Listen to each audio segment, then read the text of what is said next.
Bueno, hermanos, tenemos por aquí entonces nuestros progresos con respecto a la escuela dominical, donde estamos considerando y evaluando el tema de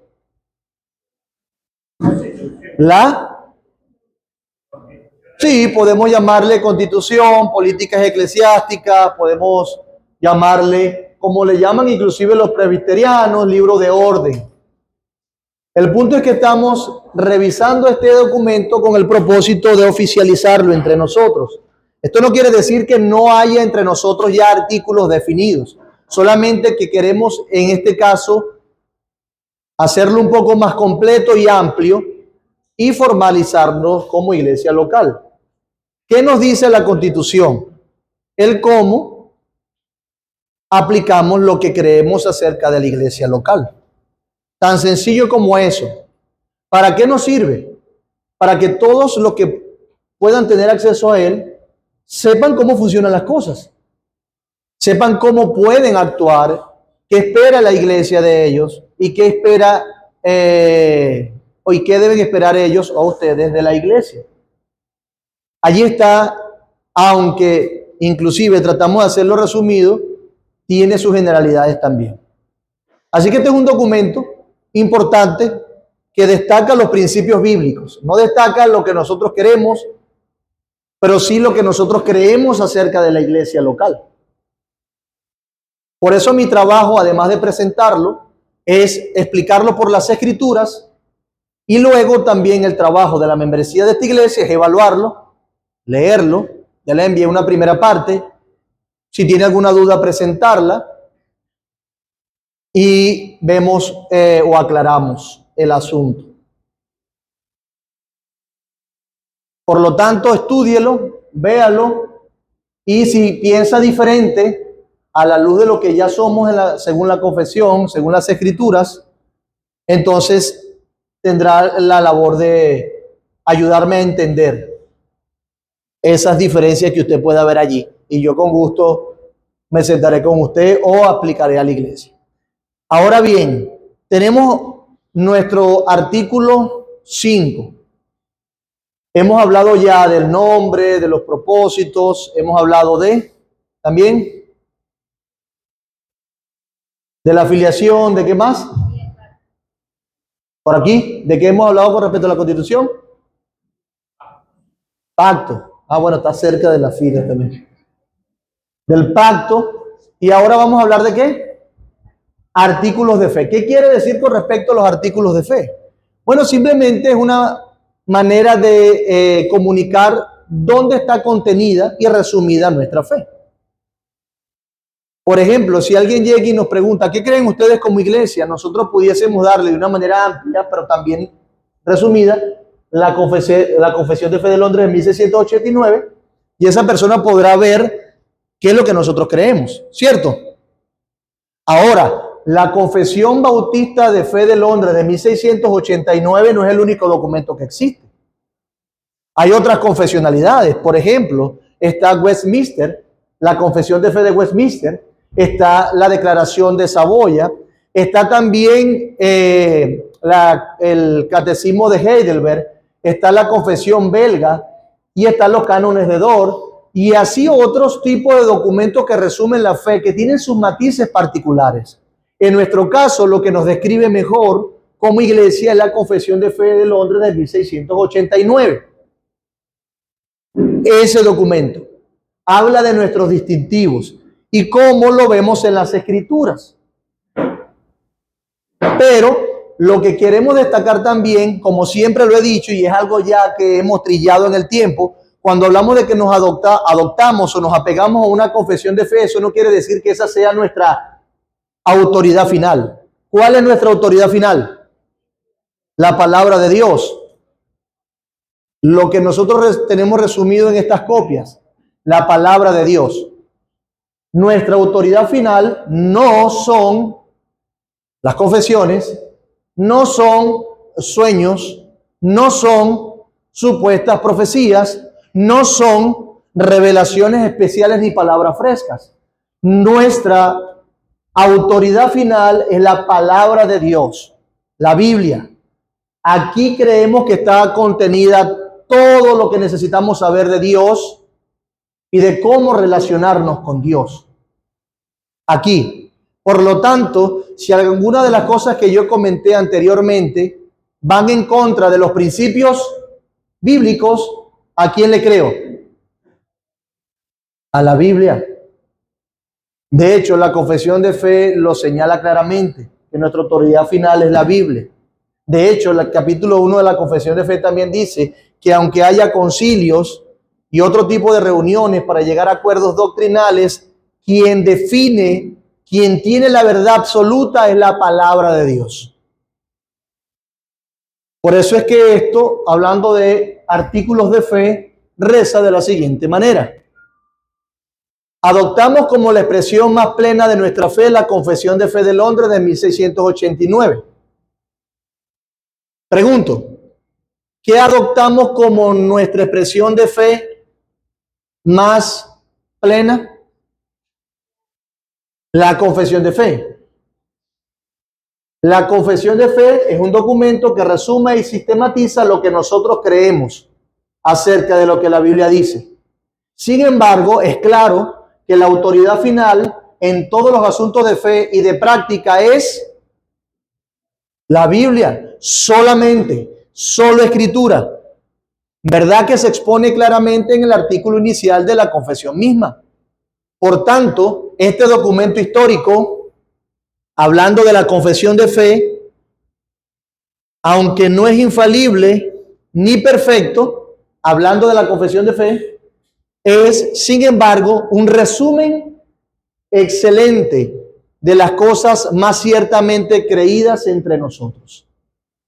Y la consideramos una ayuda en controversia, una confirmación en la fe y un medio de edificación en la justicia. ¿A qué nos referimos con eso? Bueno, es que puede existir en algún momento alguna diatriba doctrinal. Hablemos del cielo. ¿Qué pasó con el cielo? ¿Creemos que hay un cielo o mejor dicho, creemos que hay un infierno? Y si creemos que hay un infierno, ¿qué implica? ¿Que sufriremos durante un tiempo, que seremos aniquilados o que estaremos eternamente en el infierno? Bueno, la confesión de fe lo declara. Bueno, vamos a buscar acerca de las cosas futuras y leemos eso. Por ejemplo, también puede ser, ¿qué creemos acerca del bautismo? ¿Quién ha de bautizarse? ¿Los hijos de los creyentes? ¿O cualquier persona que profese de manera libre la fe en cualquier momento? ¿Quién debe bautizarse? Bueno, vamos a la confesión de fe, a la parte del bautismo y lo aparece. ¿Y qué tiene la confesión de fe? La confesión de fe tiene versículos que fundamentan esa verdad que dice allí. Si la confesión de fe actuara de manera independiente, sería algo muy malo. Pero ella está fundamentada ¿en qué? En la Biblia. Por lo tanto, es un resumen en casos de controversia, una confirmación en la fe. ¿Por qué? Porque yo puedo tomar la confesión de fe y alguien no conoce a Dios. Pastor, ¿qué debo creer acerca de la Biblia? ¿Qué es la Biblia? Bueno, yo para discipularle puedo tomar la confesión de fe, ir al capítulo 1 y decirle, mira, la Biblia dice de sí misma esto y esto y esto. Búscalo aquí, búscalo en Juan, búscalo en Pedro, búscalo en Isaías y lo encontrará. Allí lo tenemos.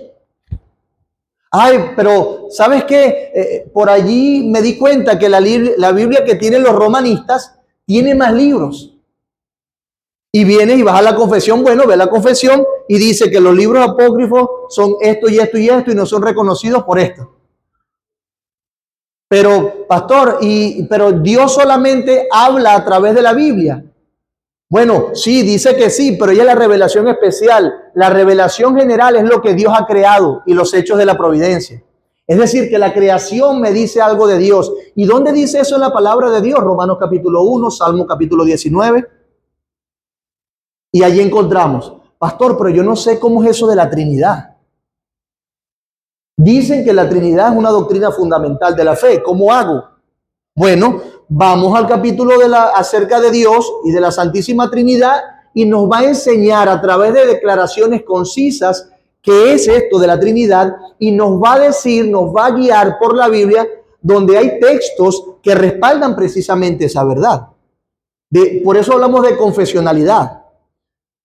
Por eso es una confirmación en la fe y un medio de edificación en la justicia. Pastor, soy cristiano, estoy dudando de mi fe, no estoy seguro de mi salvación. Bueno, vamos a la confesión. Y la confesión tiene un capítulo que se llama acerca de la seguridad de la fe, o de la regeneración, o de las buenas obras.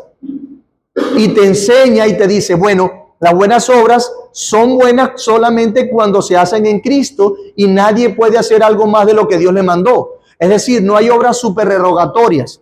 Nadie puede hacer algo más de lo que Dios ya le mandó porque somos siervos inútiles.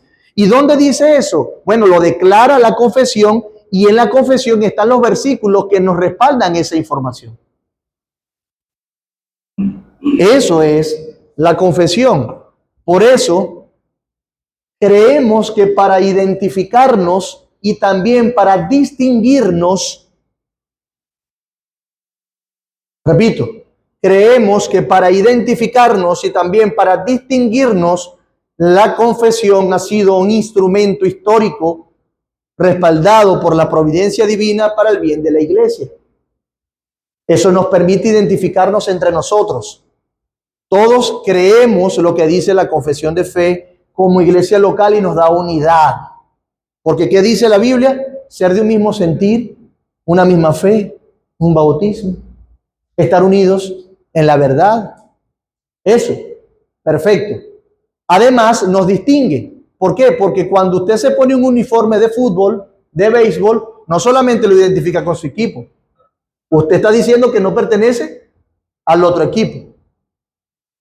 Y esas distinciones, aunque por amor evangélico podemos creer que son siempre malas, no todos los evangélicos y los que se llamen cristianos y que usen la Biblia debemos estar unidos porque es el pueblo de Dios y tenemos esa buena disposición. Sin embargo, Jesús mismo hizo una distinción entre los discípulos y los fariseos.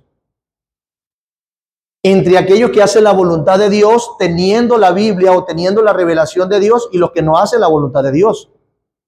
El apóstol Pablo hizo esa distinción entre los judaizantes que creían en Cristo pero querían añadirle obras de la ley a la salvación. Y Pablo hace la distinción.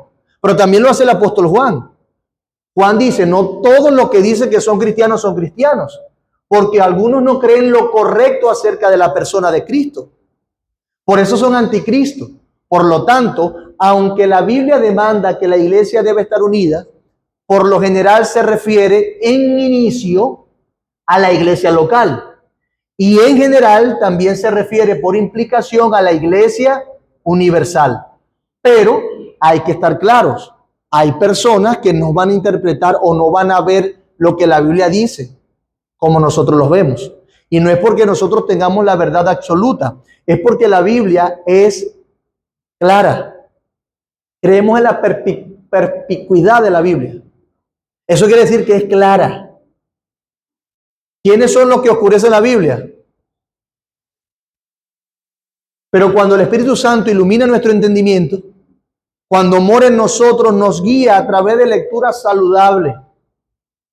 Imagínense que alguien diga que Jesús no es Dios. Todo evangélico por lo general coincide en eso, que Jesús es Dios. De manera que para cualquier evangélico general, que alguien venga y le diga, no, Jesús es una criatura, Él no es Dios, es una ofensa, y la respuesta natural debe ser, no, así no son las cosas. Distinguirnos de esa persona. Pero eso no es ser malo, pastor. No, eso es lo que nos dice Juan en una de sus epístolas. Todo el que no traiga esta doctrina no lo reciba ni siquiera. ¿Por qué? Porque está negando lo que Cristo es. ¿Y cuál es la base? La columna, la columna vertebral de la fe cristiana, el corazón de la fe cristiana. Cristo. Sin Cristo no hay cristianismo, ¿verdad? Entonces, pensando en esto, vean que a veces somos superficiales en cuanto a distinguirnos de otros que dicen creer en la Biblia, pero es saludable. ¿Por qué? Porque Jesús lo hizo. ¿Por qué? Porque los apóstoles lo hicieron. ¿Por qué? Porque la Biblia nos manda. De hecho, nos dice que nos separemos de aquellos que promueven otra cosa que no sea el evangelio. Y esa es la verdad divina. Por eso es que nosotros creemos que es importante que haya una confesión de fe entre nosotros, que sea lo que entonces nos una y distinga del resto de denominaciones, aunque algunas podemos decir que son nuestros hermanos porque nuestras diferencias son periféricas, otras literalmente debemos decir que no son iglesia de Dios, como vamos a aprender en la predicación. Si hay alguna iglesia que diga que hay que hacer algo más aparte de creer en Cristo para ser salvo, entonces esa no es una iglesia de Dios. Por eso es que no somos romanistas, por eso es que no somos católicos romanos, porque ellos unen la justificación con la santificación. De allí nuestro artículo de fe, que destaca la confesionalidad para que nos ayude en las controversias, en la confirmación de la fe y en la edificación en la justicia, pero reconocemos que nuestra autoridad final en todos los asuntos de fe y de práctica es la palabra de Dios. Pregunto, ¿quién está subordinado a quién? ¿La confesión de fe a la Biblia o la Biblia a la confesión de fe? ¿Estamos claros? Bien, perfecto. Entonces, ese sería acerca del artículo de fe. Claro, después en el tiempo, aunque es conciso, podemos reconocer que nuestra confesionalidad es calvinista, que nuestra confesionalidad es puritana, que saben que es otras cosas que amplían más, pero no es el caso en esta clase porque estamos limitándonos al artículo 5 que nos habla del artículo de fe, es decir, a qué confesionalidad nos adherimos. Por otra parte, tenemos un punto que es mucho más largo y empiezan las cosas a ser un poquito más interesantes. María. Cuando dice sección 2, no, eso significa que necesito tipearlo y ordenarlo. Sí. ¿Ves? Tú no te tenías que dar cuenta de esas cosas. Pero bueno. Sí, eso es que me falta ponerlo artículo 1, artículo 2, las secciones, porque eso tiene... En general está ordenado, pero hay detalles que hay que pulir dentro de la estructura. Ok, miembros. Miembros. Artículo 6 nos habla de la membresía. ¿Por qué? Si leemos la confesión de fe, en el capítulo 26, una iglesia conforme a la mente de Cristo está conformada por sus ancianos. Y va a haber una sección que habla acerca de los ancianos. Pero en este caso vamos a hablar de los miembros. Y lo primero que hace la Constitución es justificar la membresía. La confesión habla de la membresía, pero de manera explícita en cómo aplicamos los principios de la iglesia local está en la Constitución. Por eso es que se justifica el tema como tal de la membresía. Y hoy vamos a comenzar a justificar ese tema de la membresía una vez más desde la perspectiva de la Constitución. Nuestra confesionalidad implica una membresía, pero aquí nos dice cómo es que es el asunto. ¿Ok? ¿Están conmigo? Membresía. Le dieron café. No están dormidos, ¿verdad? Si no le damos más café. Bien. Ok. Mire lo que dice aquí. Sección 1 acerca de los miembros. Justificación de la membresía. Oído al tambor. Dice así. El Nuevo Testamento demanda de todos los cristianos compromiso formal, activo, solemne, voluntario y permanente a Jesucristo. ¿A quién? Muy bien. Y si el Nuevo Testamento, la palabra de Dios, demanda ese compromiso formal a Jesucristo, entonces eso implica que hay un compromiso formal con aquellas cosas que son de Cristo. ¿Y qué es de Cristo? Su verdad. Hablamos arriba de nuestros artículos de fe, ¿correcto? y ahora también de su pueblo. Claro, esto no es nada nuevo. De hecho, teníamos nosotros un concepto, una anticipación de lo que ahora sería la membresía en la relación de Dios con su pueblo y en la relación del pueblo de Israel entre sí, en el antiguo pacto. Claro, ahí sí era bien clara la membresía. Entraba por la circuncisión y tenía que guardar las leyes de Israel. Tú podías ser un extranjero y luego ser un judaizante o prosélito o temeroso de Dios, pero guardando las estipulaciones del antiguo pacto, que implicaba la circuncisión. Y si eras un adulto que ahora temías al Dios de Israel, como adulto necesitabas también circuncidarte, cortar el prepucio a pesar de la alta edad que tenías, porque si era de niño tenía que hacerse ¿a qué día de nacido? Al octavo día. Entonces hay vestigios. Esto no es nuevo. Lamentablemente el evangelicalismo ha distorsionado y diluido lo que implica un compromiso formal con la iglesia. Pero es claro en el Nuevo Testamento que si somos de Jesucristo y estamos comprometidos con Él solemnemente, estamos comprometidos con los que son suyos. De allí que se desprende el mandamiento de ámense como yo los he amado. O ayúdense. O sopórtense. Sí, de allí.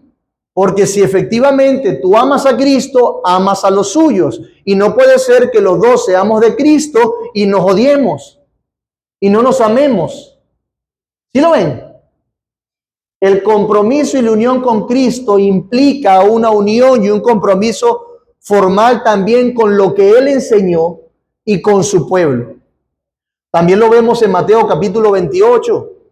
Y de hacer discípulos a todas las naciones. ¿Enseñándoles qué? ¿Enseñándoles qué? ¿Qué debían enseñar los apóstoles? ¿Qué dice el versículo? Bueno, yo voy. ¿Cómo? Que yo les he enseñado, que yo les he mandado.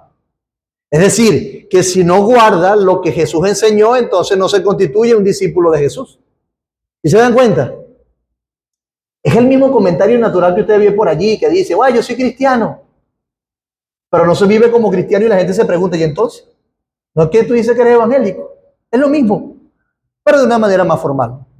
Ahora, un compromiso verdadero del cristiano al Señor Jesucristo debe incluir entonces, y es inseparable de un compromiso a la verdad de Cristo y al pueblo de Cristo. Tal compromiso a Cristo, su verdad y su pueblo requiere de manera ordinaria un compromiso formal, activo, solemne, voluntario y permanente de membresía a la iglesia en una iglesia local, por las razones bíblicas a continuación. Ahora lo va a sistematizar. Pero nota lo que dice aquí, aunque suene raro. Permanente de membresía a la iglesia en una iglesia local. ¿Qué se está distinguiendo? Muy bien. No me digas que eres parte de la iglesia universal, pero no perteneces a una iglesia local. Pastor, entonces pierde la salvación. No. La salvación está en Cristo Jesús, solamente en Él y nada más, como veremos. Él es la salvación. Ahora, lo que sí es inconsecuente ser cristiano y no pertenecer a una iglesia local. La inconsecuencia me lleva a mí a entender mis falencias y me busca ordenarme de esa manera. No es que pierda la salvación por eso. ¿Ok? Eso solamente para aclarar. Ahora, ¿cuáles son esas razones bíblicas? Ya le mencioné una. En primer lugar, el cumplimiento con la gran comisión de Cristo requiere la membresía a la iglesia. Ok, vamos a ver entonces cómo el cumplimiento de la gran comisión requiere la membresía de una iglesia local. Bueno, de acuerdo a la gran comisión de Cristo, según Mateo 28 del 18 al 20, hay una conexión inseparable entre el hacer discípulos, bautizarles y enseñarles. Los apóstoles llevaron a cabo esta comisión agregando discípulos bautizados a iglesias locales. ¿Cómo lo llevaron a cabo? Bautizando discípulos, agregándolos a iglesias locales. Fue por lo tanto en las iglesias locales donde los discípulos bautizados fueron enseñados en todo lo que Cristo enseñó. Ahí está, Hechos 2 del 38 al 47. Creyeron, fueron bautizados y añadidos a la iglesia. Lo mismo nos presenta 1 Corintios 4, 17. ¿En qué contexto? En una iglesia local. ¿Le parecería bien a usted que usted vaya de repente y alguien le predique y usted venga, bueno, me bautizó, me predicó y bueno, bueno, te bautizo aquí, ay, ¿y dónde vas tú? No, no importa, ya te bautizaste, nos vemos, ya eres creyente, y lo deja por ahí así como si nada? ¿Es consecuente esa verdad? Es algo como extraño, porque ciertamente el que tiene la disposición a predicar y el mandamiento a la gran comisión, ¿quién es? Los apóstoles. ¿Y los apóstoles son qué? El fundamento de la iglesia. ¿Quién entonces tiene ahora el mandamiento de ir y hacer discípulos? La iglesia. ¿Y cuáles iglesias? Las iglesias locales. Por supuesto, toda la iglesia universal, pero expresada en una iglesia local. Por eso es que dice, fue por lo tanto en las iglesias locales entre los discípulos bautizados que fueron enseñados en todo lo que Cristo enseñó, con la excepción de la cual no se sabe mucho del eunuco de Etiopía, y no existe nada en el Nuevo Testamento acerca de hombres o mujeres creyentes que no han sido miembros de iglesias locales. Claro, hay algunos que fundamentan toda una doctrina en el episodio del eunuco. ¿Recuerdan el episodio del eunuco? El eunuco es aquella persona que estaba ahí leyendo Isaías y el Espíritu Santo llevó ¿a quién? Aquel hombre de Dios. ¿Y cómo sabré si nadie me lo explica? Le explica, se arrepiente, hay agua, ¿qué impide que me bautice? Y lo bautizó. ¿Cierto? Ahí quiero detenerme brevemente a hacer un par de consideraciones. En primer lugar, estamos hablando de un texto narrativo. Él está explicando lo que pasó. No está diciendo que debe ser así, a menos que el resto del Nuevo Testamento lo respalde. Por ejemplo, ¿por qué nosotros creemos a la luz de Hechos que las personas deben bautizarse, añadirse a las iglesias locales y siguen aprendiendo de lo que Cristo enseñó? Bueno, porque lo dice Hechos como una evidencia histórica, pero también lo respalda todo el Nuevo Testamento. En el caso del etíope, es una excepción que comunica un carácter extraordinario de ese momento. ¿Qué quiero decir con esto? Porque es que no se ve otro evento en el Nuevo Testamento que haya pasado como en el etíope. Pero, ¿por qué no pasó? Cuando usted revisa el resto de las escrituras, se va a dar cuenta que en el momento de Hechos, cuando aparece el etíope, ese etíope venía leyendo Isaías porque era un prosélito de la religión judía. ¿Y dónde estaban los judíos? ¿Por qué estaban en Jerusalén, cerca de Jerusalén en ese tiempo? ¿Recuerdan? Pentecostés. Y en Pentecostés se dieron cuenta de la verdad de Dios. El Espíritu bajó en lenguas. ¿Cómo bajó en lenguas? Había que estaban de todos los idiomas, estaban predicando y profetizando y ministrando el Evangelio, hablando de la verdad de Dios en diferentes idiomas. Algunos creyeron que estaban borrachos y Pedro tuvo que explicarle y le predicó el Evangelio. ¿Correcto? Ahora, ¿qué estaba haciendo Pentecostés y las diferentes tipos de personas y nacionalidades que estaban reunidas en Jerusalén? Si ellos creyeron el Evangelio allí, ¿a dónde llevarían el Evangelio? ¿Van conmigo? A sus naciones. Él vino de Etiopía a Jerusalén a celebrar todo lo que implicaba el Pentecostés. O mejor dicho, la fiesta de las Pascuas, de las fiestas judías. Va hacia esos lugares con el Evangelio y el Evangelio llega entonces de manera contundente a otras naciones. Y precisamente esa es la intención del libro de Hechos. Comunicar el avance del Evangelio por obra del Espíritu Santo en los apóstoles. Comenzando desde Judea, pasando por Samaria, hasta lo último de la tierra. ¿En ese momento había una iglesia formal como lo conocemos ahora? No, era la institucionalización de la fe cristiana mostrada en las iglesias locales. Y ahora iban a empezar a fundarse iglesias locales en todas partes. Por lo tanto, aquel acto habilitaba a aquella persona a seguir predicando por allá y repitiendo el patrón que él mismo vivió. ¿Qué vivió el etíope? Que creyó, le explicaron las escrituras, fue bautizado, ¿correcto?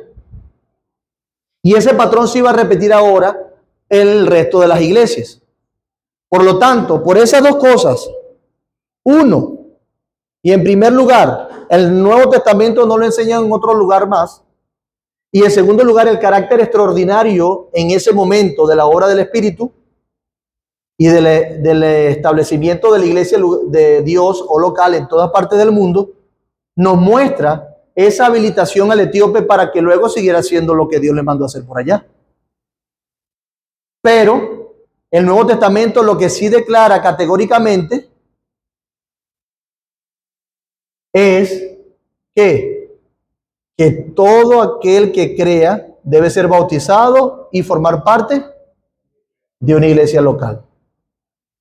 No es la excepción. En la Biblia vamos a encontrar excepciones o cosas aisladas que tienen un propósito en particular, como por ejemplo lo del etíope. Pero lo que dogmatiza y nos permite tener una realidad concisa de la doctrina y de la verdad de Dios es cómo eso ha sido una verdad y se ha revelado en el resto de la Biblia y se ha aplicado. ¿Ok? Y eso es lo que refuerza nuestra fe como tal. Por lo tanto, estamos totalmente de acuerdo con esto. Con la excepción de la cual no se sabe mucho del eunuco de Etiopía, no existe nada en el Nuevo Testamento acerca de hombres o mujeres creyentes que no han sido miembros de iglesias locales. De resto, todo lo que se bautizaron pertenecieron a una iglesia local. ¿Ok? Ángelo, ¿ya lo expliqué? Bien. Continuamos. El Nuevo Testamento presenta a la iglesia local como un grupo distinto de individuos, los cuales pueden ser contados. Pastor, ¿por qué me habla de membresía? ¿Dónde está eso en la Biblia? Bueno, lo implica la Gran Comisión, pero también la Biblia nos habla de un grupo de individuos que pueden ser contados. ¿Hay números de la cantidad de personas que se convierten y se añaden a la iglesia en la Biblia? Como por ejemplo, ¿cuántos se convirtieron? ¿Cuánto? ¿Y después cuánto? Ahí tenemos. Es decir, que la membresía es algo que tú puedes contabilizar. ¿Sí o no? No es un grupo etéreo donde tú no sabes si sí o si no, si viene. No, es algo formal que tú puedes contabilizar. Y eso lo enseña también la palabra de Dios. Nuevo Testamento presenta a la iglesia local como un grupo distinto de individuos, los cuales pueden ser contados. En otras palabras, ¿qué es una iglesia local? ¿Qué es una iglesia local? No están conmigo, me estoy enredando, lo estoy enredando.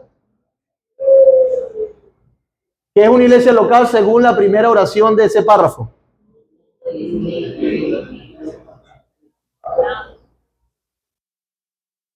Un grupo de individuos que pueden ser contados. Es una iglesia local. ¿La iglesia universal puede ser contada? Bueno, Cristo, si Dios sabe cuántos son y cuántos serán, ¿verdad? Pero la iglesia local sí. Ahora, pueden ser agregados o excluidos de ese mismo grupo, ¿cierto? Eso lo dice la Biblia. Fueron añadidos a la iglesia los que habían de ser salvos. Pero también pueden ser excluidos. ¿Cuál es un ejemplo de exclusión de la iglesia? ¿Cómo? No, pero un ejemplo bíblico de alguien que haya sido excluido. 1 Corintios 5, muy bien. Ok. También son personas que pueden ser llamadas a seleccionar líderes y representantes de entre ellos mismos. Por ejemplo, Hechos 6, del 1 al 6. Alguien que lo busque, por favor.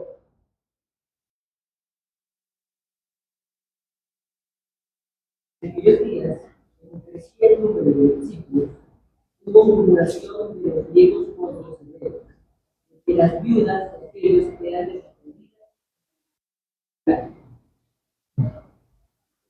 Del 1 al 6, ¿pa? Entonces, los 12 convocaron a la multitud de los discípulos. No es justo que nosotros tenemos la palabra de Dios para servir a la iglesia. Buscar, pues, hermanos, entre nosotros 7 varones, de buen testimonio, llenos del Espíritu Santo y de sabiduría, les explicaremos que es verdad. Nosotros persistimos en la oración y en el ministerio de la palabra. Agradó la propuesta a toda la multitud. Le hicieron a Esteban, varón lleno de fe, del Espíritu Santo. Felipe, a Procoro, a Nicano, a Timón, a Parmenas, a Nicolás, el sello de Antioquía, los cuales presentaron ante los apóstoles, quienes, orando, les impusieron las manos. Muy bien. Ahora, lee por favor 2 Corintios 8:19.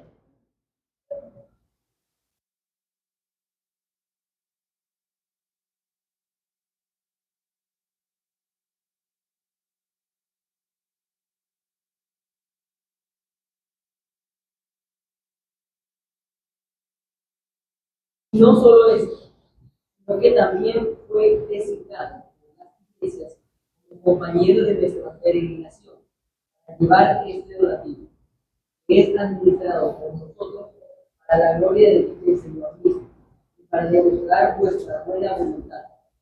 Versículo 23 también. En cuanto a Tito, es mi compañero y colaborador para con nosotros. En cuanto a nuestros hermanos, son mensajeros de las iglesias. Muy bien. Muy bien. Hechos 6 es el famoso pasaje que nos habla de cuando se apartan hombres para qué ministerio. ¿Qué hizo la iglesia? Los pastores fueron a dedos a reconocer a las personas. Hubo también una participación de la iglesia, por supuesto. Los apóstoles confirmaron que esos hombres eran así. Pero hay un reconocimiento de la iglesia. El Nuevo Testamento presenta a la iglesia local como, entonces, un grupo de individuos los cuales pueden ser llamados a seleccionar líderes y representantes de entre ellos mismos. Es decir, tienen la capacidad y se reconocen y viven juntos de tal manera que reconocen sus líderes. ¿Qué nos dice 2 Corintios 8, 19 y 23? Que habían hombres designados ¿por quién? Por la iglesia. ¿Y cómo se hace eso si no se sabe quiénes son los que forman parte de la iglesia? Los que están en la iglesia, los que están comprometidos con la iglesia. También pueden reunirse juntos, obviamente, pueden llevar a cabo la disciplina de la iglesia por consenso mutuo, según Mateo 15, ahí está, perdón, Mateo 18, 15 al 17. Y si no escucha a los testigos, llévalo a la iglesia. Es decir, que hay un grupo de personas que se reconoce al punto de que pueden ejercer la disciplina sobre otras personas. Además, pueden conmemorar la cena del Señor como congregación reunidos todos juntos. ¿Quiénes entonces son los que comunican la realidad de la cena del Señor? Y aquí me voy a detener en estos breves minutos que me quedan, porque estamos hablando del Nuevo Testamento. Y estamos hablando de la iglesia local y cómo el Nuevo Testamento justifica la iglesia local y la membresía. Ahora, hay cosas que se hacen en la iglesia local que comunican una verdad espiritual. Voy a repetirlo. Hay cosas que se hacen en la iglesia que comunican una realidad espiritual. Por ejemplo, tenemos en este caso el bautizo. ¿El bautizo qué es? Es un símbolo. Repito, el bautismo es un símbolo. ¿O es algo que pasa literalmente?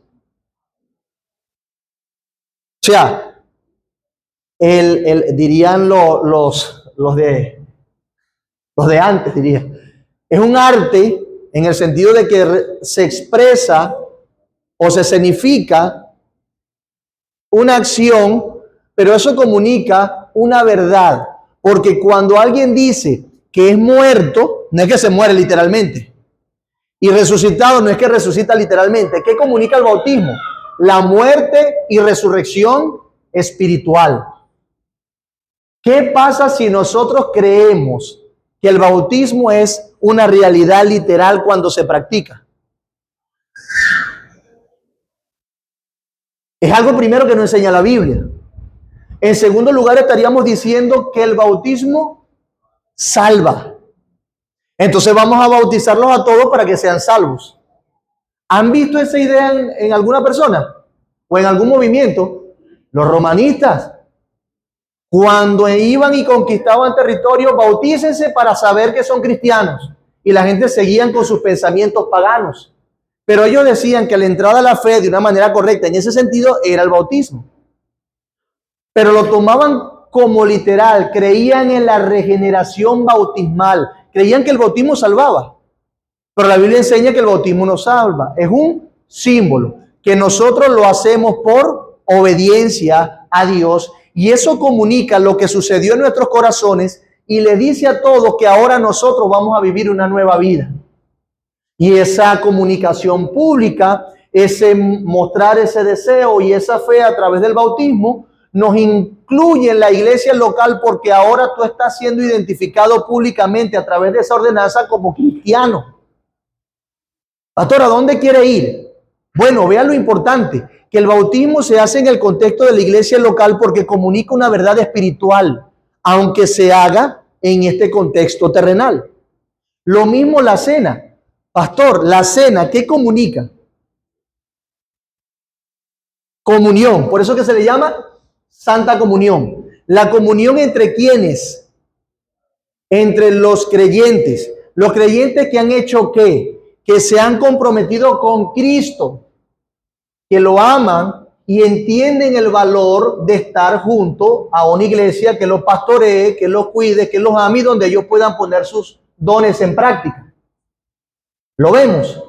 Entonces, eso es una verdad espiritual que la podemos palpar como un medio de gracia cuando participamos de la cena y decimos, el cuerpo de Cristo fue partido para que ahora nosotros fuéramos uno con Dios y uno entre nosotros. Ahora, ¿cómo, según la Biblia, se expresa que usted está unido a Cristo y a la iglesia? Es cuando usted forma parte de la iglesia. Por lo tanto, a veces entendemos que la cena puede ser usado a la ligera o puede ser usado de otra manera, no comunicando la verdad espiritual que quiere comunicar. Entonces, ¿cómo se comunica lo que representa la cena para el cristiano? Cuando usted le dice a su hermano, a través de participar del mismo pan y del vino, dice, yo estoy dispuesto y unido a ti, al punto de que puedes disciplinarme, amonestarme. Puedes venir aquí y orar por mí, puedes amarme, y juntos llevamos la carga de esta iglesia local. Estamos unidos en un mismo cuerpo. ¿Sí se dan cuenta? Esa verdad espiritual llega a ser una verdad en la práctica entre nosotros. Pero supongamos que alguien no quiere formar parte de la iglesia y viene 2 veces y no viene más. Esa persona está comunicando que no forma parte de esta iglesia, que no está unido con esos compromisos. Puede que esté unido con la iglesia universal, pero no significa entonces que su vida esté comunicando esa comunión que él dice tener con Dios y su iglesia. Porque la comunión con Dios y su iglesia universal se muestra en la unión con la iglesia local. Por ejemplo, así como alguien puede ser salvo sin ser bautizado, ciertamente alguien puede ser salvo sin participar de la cena, aunque no es el ideal bíblico. Por lo tanto, para honrar a Dios y cumplir con toda justicia, la idea es que yo entonces sea consecuente con lo que la Biblia dice acerca de la fe, de las ordenanzas de la iglesia local y me una públicamente, así como me he comprometido con Cristo, me comprometo con la iglesia local, que ahora tiene jurisdicción sobre mi vida.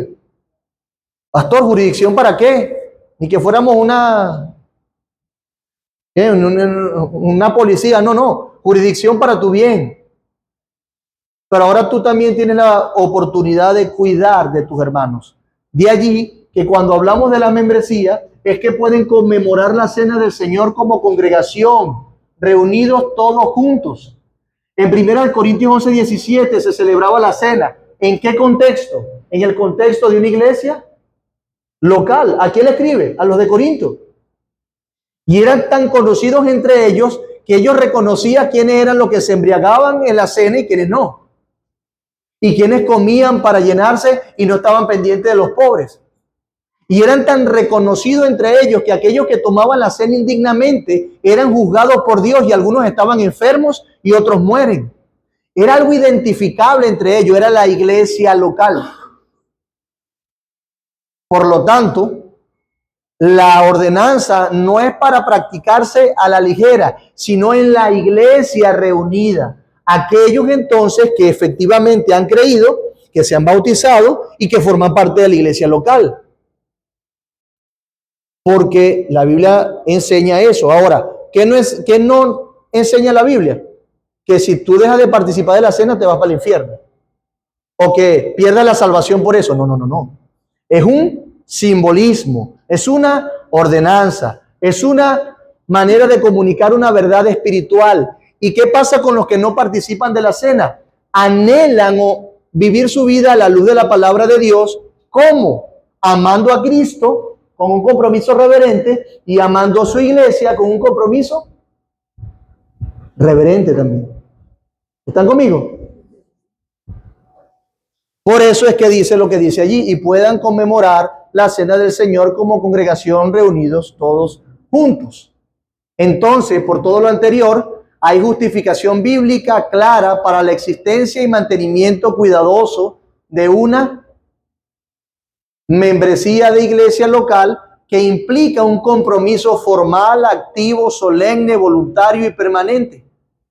Es solamente dentro del contexto de la iglesia local, con miembros y obispos identificables, que los mandatos bíblicos respecto a la relación de pastores y pueblo pueden ser cumplidas.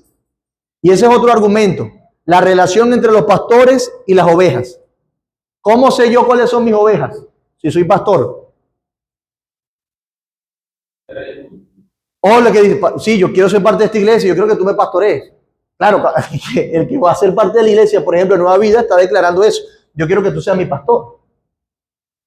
En sentido muy práctico, ¿no? Y coloquial. Pero entonces, si vienen muchas personas, ¿de cuál soy responsable primeramente? No es que no sea responsable de las demás porque predico y estoy llamado a predicar y amar a todos para edificarles. Pero principalmente, ¿de quién son responsables los pastores? De aquellos que se han acercado y forman parte de esa congregación. Yo no tengo jurisdicción sobre los miembros de la iglesia en Barquisimeto para llegar y disciplinarlos. No, esos son sus pastores. ¿Y son cristianos? Sí. Por supuesto. De manera que eso es algo que va y viene. Si usted es cristiano, forma parte de una iglesia y debe sujetarse a algún pastor. Lo dice Hebreos capítulo 13, ¿correcto? Tesalonicenses capítulo 5. Tener en alta estima a los que te presiden. Entonces, ¿cómo sé yo que me preside? No, es que son de esta iglesia local. Lo mismo pasa con Gálatas, que aunque aquí no se menciona, es un buen argumento. Dice, hacer partícipe de toda buena obra a los que nos enseñan en la fe. ¿Quién te enseña en la fe? Supongamos, nosotros podemos ver a John MacArthur. Y sí, me edifica, pero es que él no tiene un pastoreo conmigo. Porque está, bueno, además que ya murió, está con Cristo, no está cerca de mí. Puedo ver cualquier otro predicador por internet, pero eso no es suficiente.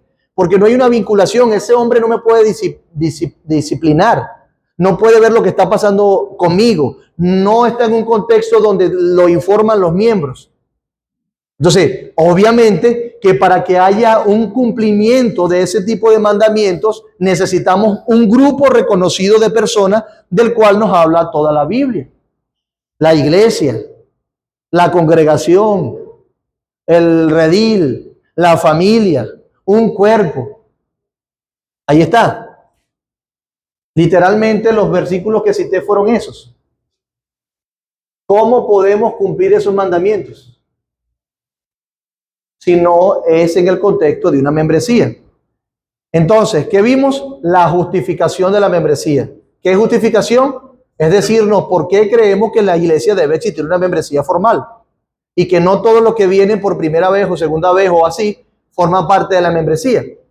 ¿Por qué? Porque deben ser bautizados, además de otro montón de implicaciones interesantes que por el tiempo no puedo, pero dentro de esas es ese reconocimiento. Una cosa que tú digas, yo soy cristiano y nadie me puede quitar eso, que yo sea cristiano. Y está bien, es verdad, nadie te lo puede quitar. Pero la guía bíblica nos enseña que es importante que no solamente tú te identifiques como cristiano, sino que la iglesia reconozca que en ti hay los frutos de cristiano. Eso es muy importante, porque tú puedes ser sabio en tu propia opinión, pero ¿quién te va a ayudar a corregir tu vida en ese sentido? Bueno, hermanos, eso es la justificación. Luego vamos a ver los requisitos generales para ser miembro de esta iglesia local. ¿Okay? Esto está en el documento que ya yo pasé a la membresía. Entonces los miembros pueden saber esas cosas de antemano. ¿Alguna duda con respecto a esto?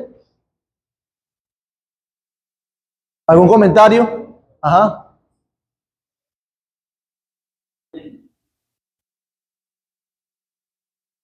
En el documento que envió por el grupo de miembros, yo estaba buscando los autores. ¿Usted me podría decir a mí quiénes son los autores de la confesión? Perdón, de la Constitución.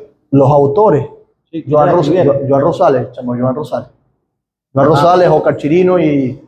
No, pero claro, eso fue, nosotros modificamos algunas cosas, pero tenemos confesión de la Iglesia Bautista de la Gracia, tenemos confesión de la Iglesia Bautista Reformada de Barquisimeto, que a su vez... Constitución, es quien, el autor de la Constitución. Me está diciendo que usted tiene constituciones de otras iglesias. No, yo no tengo constitución de otra iglesia. Nosotros hicimos eso relacionándolo con otros documentos también. Ok, la pregunta es quién es, bueno, eso. Vamos de nuevo. Constitución de la Iglesia Bautista de la Gracia, Constitución de la Iglesia Bautista Reformada de Barquisimeto, que a la vez fue también tomó de la Constitución de la Iglesia de New Jersey, que no sé cómo se llama. También tenemos constituciones de la Constitución de las Américas acerca de la Asociación Bautista Reformada. Tenemos también el otro documento de la IBCJ, que forma parte de su constitución, y de allí fuimos formando. Es decir, lo mismo que pasó con esos documentos ha pasado en el tiempo. De una persona particular, dices tú, un hombre, una mujer. ¿Y quiénes fueron los que fueron tomando? Es básicamente lo que estoy preguntando. De esas iglesias. No, de nuestra iglesia. ¿Quiénes estructuraron el documento? ¿Quién? Bueno, te lo dije ahorita, el pastor de esta iglesia que lo fue estructurando, el pastor Néstor Juárez, Oscar Chirino, Antonio Hernández. Pastor Antonio. Esos. Ok. ¿Hubo alguna participación de algún laico en la conformación de esa constitución? De un laico. Sí, en esa, que sea miembro, que no sea pastor. Sí, laico. No, en este caso nosotros. Solo pastores. Sí. Okay. ¿Por qué? ¿Por qué la pregunta? No, para saber si hubo participación de una perspectiva ya de un miembro, como tal. Recuerde que la constitución es, considero yo, y el sentido común así lo ha establecido, es un acuerdo entre los gobernantes y los gobernados. Entonces, sí, quería saber si habían gobernado participando en la conformación de la Constitución. Sí, bueno, hay dos cosas importantes de saber allí. Una de ellas, que bueno que lo tengamos claro, es que en la participación de ese documento se hace considerando la guía, en este orden, y esas son las dos cosas, la guía de los ministros de la palabra en cuanto a la confesionalidad, y luego la participación se da en el acuerdo de la iglesia. Por lo tanto, es que, claro, si no, no lo estuviéramos dando. Lo que quiero que quede claro es, si como la constitución es algo de un acuerdo de la asamblea de la iglesia, ¿cierto? ¿Va conmigo? Entonces debe ser acordada por la asamblea. ¿Qué es o quién es la asamblea? Los miembros todos, incluyendo el pastor. ¿Quién dirige doctrinalmente y espiritualmente a la iglesia a tomar las decisiones más viables? ¿Y quién llega a esos acuerdos? Toda la iglesia. Por lo tanto, en este caso es que se toma el tiempo para enseñarlo ¿a quién? A toda la iglesia, y por eso es que se le da el documento para que puedan ver si tienen alguna duda, alguna situación que quieran aclarar, y en virtud de eso entonces se aprueba la Constitución. O sea, no se ha aprobado. ¿Sí? Estamos, y eso lo estamos diciendo desde la primera clase. Por eso te pregunté por qué, porque como lo hemos repetido varias veces, quería saber si es que había otra duda más amplia. ¿Elías? Okay. Son dos micrófonos que tiene que agarrar. Okay. No, la pregunta es la siguiente: ¿en qué punto, luego de la presentación del documento y de la Constitución de la Iglesia, va a haber una discusión por parte de los miembros en ese sentido para ver? Porque me suena como... Entonces dice, vamos a presentar la iglesia, si tienen alguna duda, la consultamos, la vamos consultando a través del tiempo, pero ¿y si hay algo en la Constitución que no, o sea, que haya que modificarse, en qué punto lo vamos a hacer los miembros, o en acuerdo, o solamente va a ser usted el que nos presenta la Constitución y en asamblea aprobamos o no el paquete completo? Lo que pasa es que no entiendo, porque creo que te está contradiciendo. Si yo dije que si hay alguna duda, lo evaluamos. De hecho, antes que llegara, conversamos de eso. Si hay alguna duda, podemos evaluarlo, y luego en asamblea, que también lo he repetido, vemos si hay algo que haya que corregir. Si tiene alguna duda, lo presentamos, lo acordamos, y en asamblea se tiene que acordar. Pero por eso le digo, es que no entiendo cómo, en qué momento. Si hay un punto formal, o sea, si hay un momento formal, solo acá presentamos las dudas, o si hay en algún momento como tal, vamos a mirar, nos vamos a discutir, mira, este artículo tiene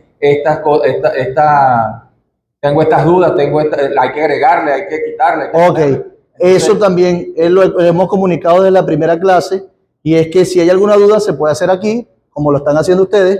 En segundo lugar, si hay algo un poquito más que competa la membresía, lo debemos hacer en privado, es decir, las consultas no solamente son en la escuela dominical, solamente que aprovechamos el tiempo para hacerlo amplio. Y en tercer lugar, la instancia sería la asamblea, donde efectivamente en las asambleas subsiguientes que vamos teniendo podemos tener un espacio para comunicar alguna duda, alguna inquietud, porque se debe aprobar en asamblea. Por lo tanto, supongamos que tiene alguna duda, y tiene alguna duda, porque es toda la Constitución, ¿no?